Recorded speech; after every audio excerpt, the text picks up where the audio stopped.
Monday around 12 o'clock.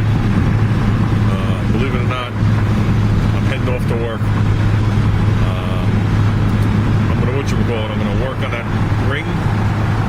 And I'm also going to knock out that car real quick at the same time. So then I'm going to head home. Hopefully I won't be here more than 2 hours. And then I got to do some yard work or whatever. So, but it's partly cloudy. At least we're down to puffy clouds now. No more rain clouds.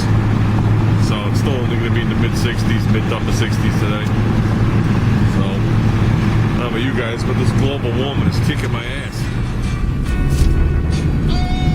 Okay.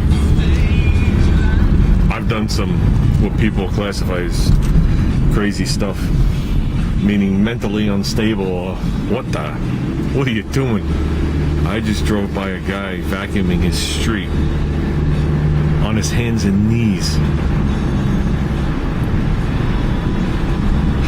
If it comes down to that at my house, hopefully my wife and son will commit me and just call it done.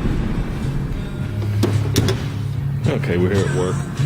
I just knocked out the car I had to do. Hour and 15 minutes, made a whole day's pay. I'll compensate for one of the days I had off. I want to show you guys some brake pads. This is from another car. Did you ever hear the expression that he overheated the brakes and boiled them? Well, we have an example right there. Let me just get a screwdriver.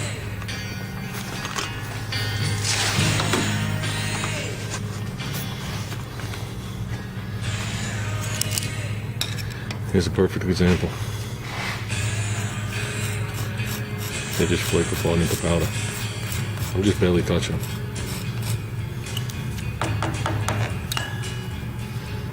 I was showing one of the kids yesterday. Just see, just falls apart.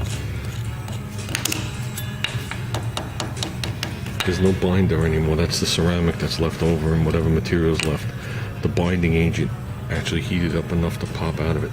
So there's nothing to hold these pads back together. And actually, if you look at them right here, you can see how deep this is. I was just showing. You just keep going. It goes all the way down. So you gotta remember, brake pad, all it does is absorb heat. Rotary motion into heat. So, here's a noob set of quality pads. Not those cheap shit ones. But either or, these would have probably did the same thing.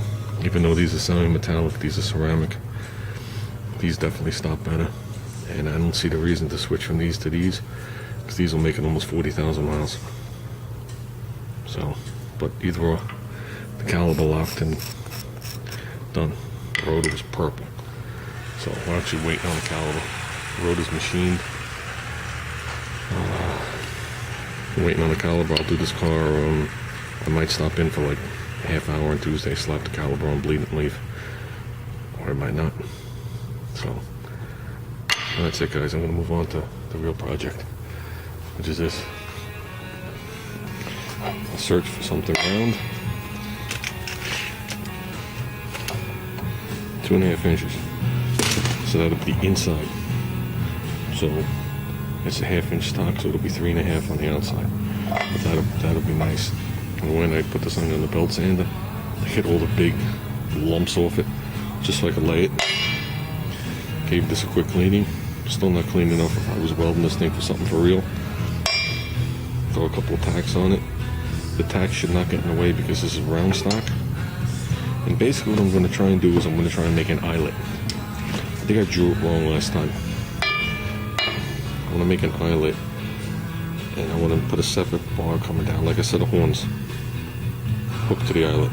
So what I'm going to do is I'm going to make the eyelet come around almost like a slight corkscrew, nip it to the correct length, heat it and bring it down, then weld it. So with that, I gotta get this thing on. Let me go grab the welder. You know there's very little wire left in the welder, like a couple of turns. So.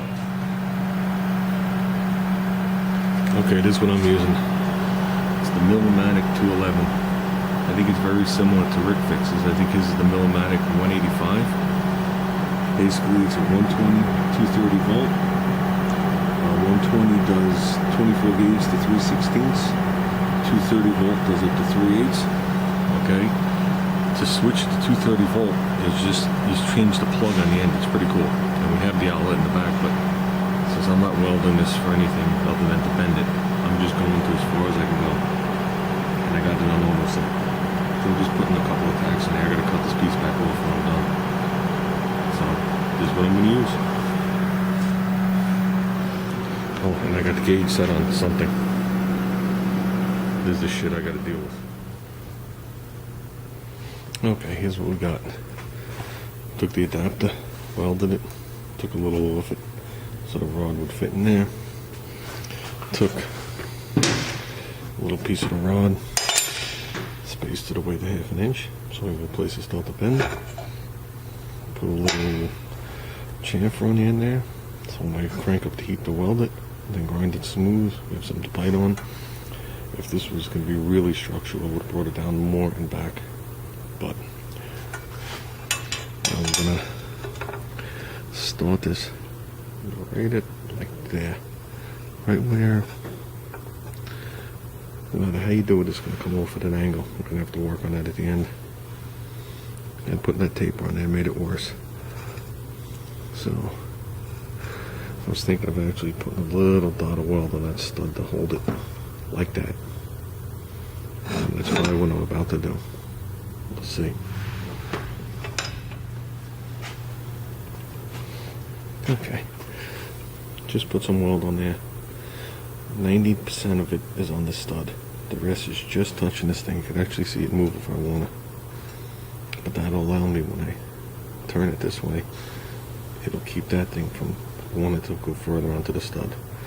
So it'll keep it as much of a circle as I can get. I'm going to try my best, guys. Now it's time to cherry this bad boy till no end.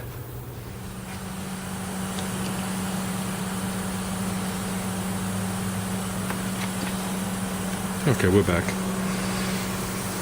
I closed the loop.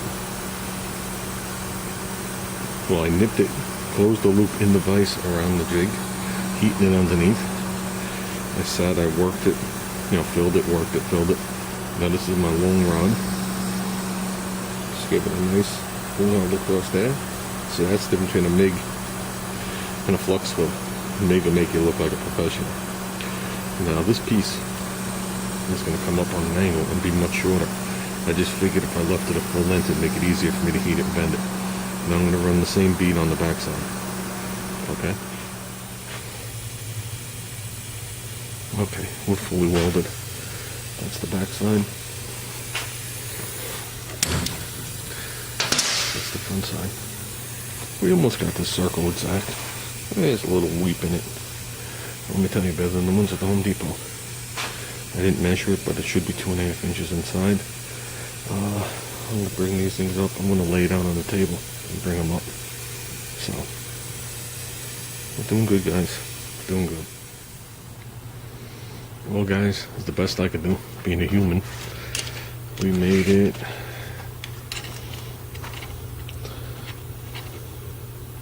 Two and a half inches. Obviously, I left these long. I think what I'm going to do is determine the height that I need. I'll leave these to whatever. I'll nip them. I might just put a plate behind them so I could bolt them onto the cross member. Baby ain't going nowhere. It's the best I can get it. I got it perfectly around here till there. It's very slight little humpy hump. But that's because I had to re-straighten it, nip it, bring these two sections together and do them. So a little more polishing in there. I think we're going to be good. So now if I was putting this on a Honda, I would leave the blue. So. Now, I know it's only been 10 seconds for you guys, but it's 3 hours later for me. Just got all the yard work done. Got my anniversary today. 22 years. So, I think we did okay here.